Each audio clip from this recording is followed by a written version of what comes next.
Alright, so this is a tutorial on this flower here, which is something that was posted in the group, and people were trying to figure out how to do it.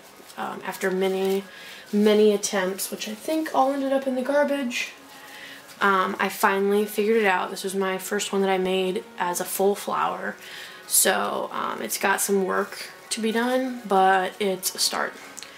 So the first thing that you're going to need is you're going to need a piece of thread on a needle, and I went ahead and knotted my knot quite a ways from the end, so that way I have room to tie the flower together after I'm done. And then you're going to need a 1.5 inch grosgrain ribbon. This is just a cheap Walmart Offray ribbon. It's a color that I don't use very often, so I've been using it for practicing and stuff because I bought it for one project and haven't used it since then. So what I went ahead and did is I went ahead and cut 18 inches. You're only going to really need about a little over 17.5, but I like having a little extra on either end that I can always cut off later. So first thing we're going to go ahead and do is just heat seal the ends, obviously. This way when you stick your needle into the end, it's not going to pull out. So do that real fast.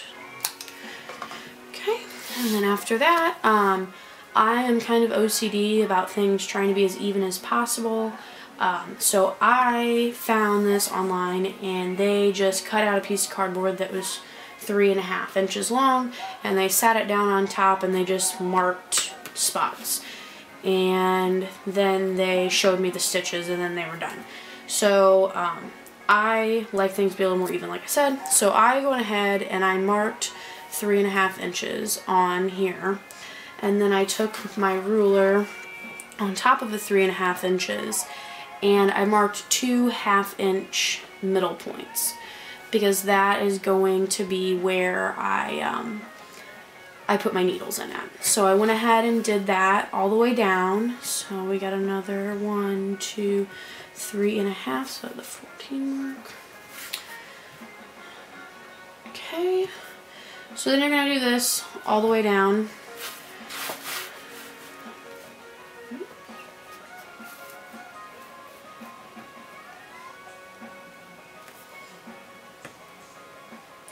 And these marks that you're putting in, you will not see them, so you can use whatever you want. I just always have a Sharpie, a pen, a pencil sitting on my desk, so I just so happened to grab the Sharpie the first time around, and it worked just fine, so I'm going to go ahead and use it again. This one here, I did the exact same thing, and as you can see, you can inspect it, and there is no sign of the marks that I made. They're all hid within the ruffles and stuff. So you can use whatever you'd like. And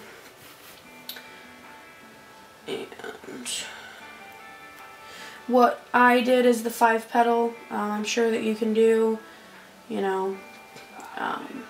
3 petals. I'm sure you can do 10 petals if you'd like, but I'm just going to do a few just to show you guys the process, so that way we can save some time. So now that I have those marked, I want to go back and I want to mark every 1/2 inch along here, because this is where I'm going to put the needle in along this side too. So if we're not to do these, so we're just going to eyeball it just to save time. And I'll just do 2 real quick, because that's all I'm going to do for you guys to make sure. I don't know what I was thinking there. That's not 3.5 inches, that's 2.5 inches. Well, the nice thing about this is we'll just cut it off. We'll do a 2.5. We can see what a 2.5 looks versus a 3.5. Maybe you guys will change up how long you do yours.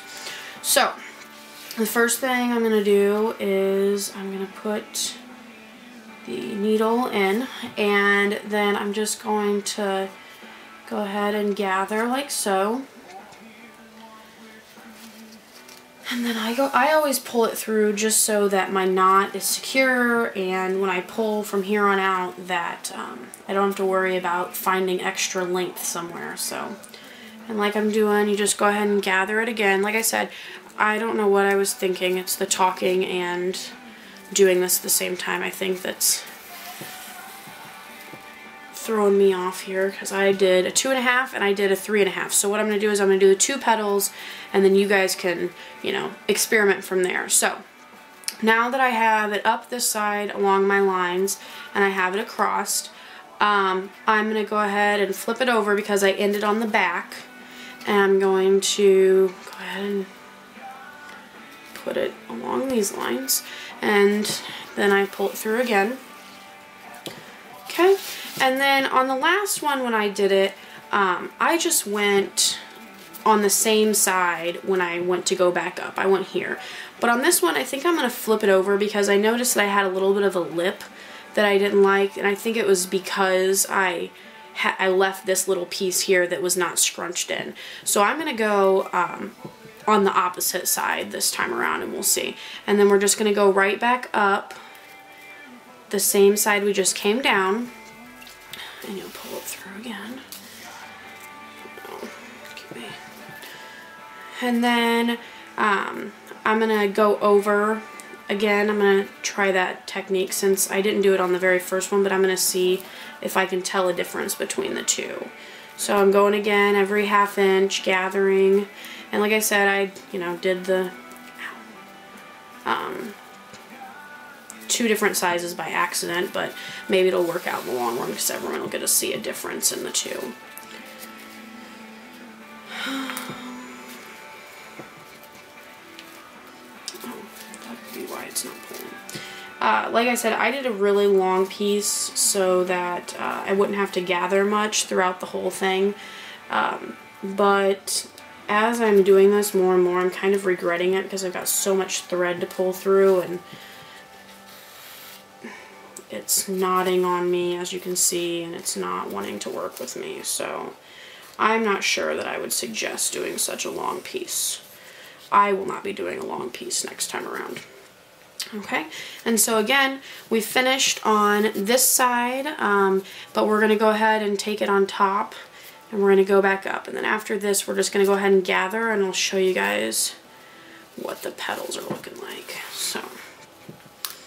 Alright, so if I can get this thread unknotted, not sure why it's being such a pain.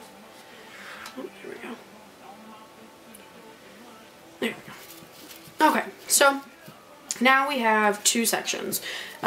This one with all the excess, next to all the excess, is our 3.5 inch, and this one's a 2.5 inch.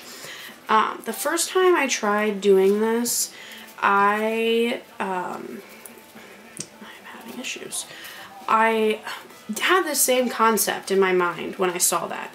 And then I started doing it and started realizing that it was just not working. And I realize now that my issue was I didn't have enough space between my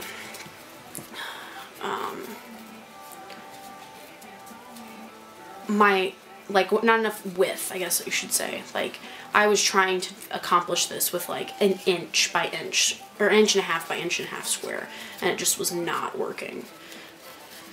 And I think that a lot of it had to do with the fact that there wasn't enough room for it to make this nice loop. So here are the 2 loops. I've kind of taken this piece of string here and pulled it behind here to try and get us a good view. But this one on this side is our 3.5 inch, which I really like that size. I might even consider doing like a 3 inch so that way it's in between the 2. But this is my 2.5 inch. I really wouldn't recommend that because that's kind of the look I was getting earlier, and it's getting kind of fat. It's not as flat as this one is. So I really like the 3.5. I probably personally would try maybe even a 2 or a 3. I mean, something in between these 2 to see if maybe I like that better. But the 3 is really nice. So that is how it works. And then, like I said, you just keep going and you get all of them done. And you get to this point, and all I did was, you can see right here in the middle, after I gathered everything, I pushed everything as tight as I could get it, and I tied a knot. I didn't tie it as tight as I probably wanted to, but just go ahead and tie a knot, and then you have room to fluff. Once you tie your knot, then you can worry about fluffing them. Right now, just try to get your knot as tight as you can, so that way they're, you know, as close together as possible. And then once you go to fluff, then it'll just be all within moving, you know, along the little bit of ribbon that's left. So that is how you make whatever this flower is called. And I hope to see you guys make your own. Thanks.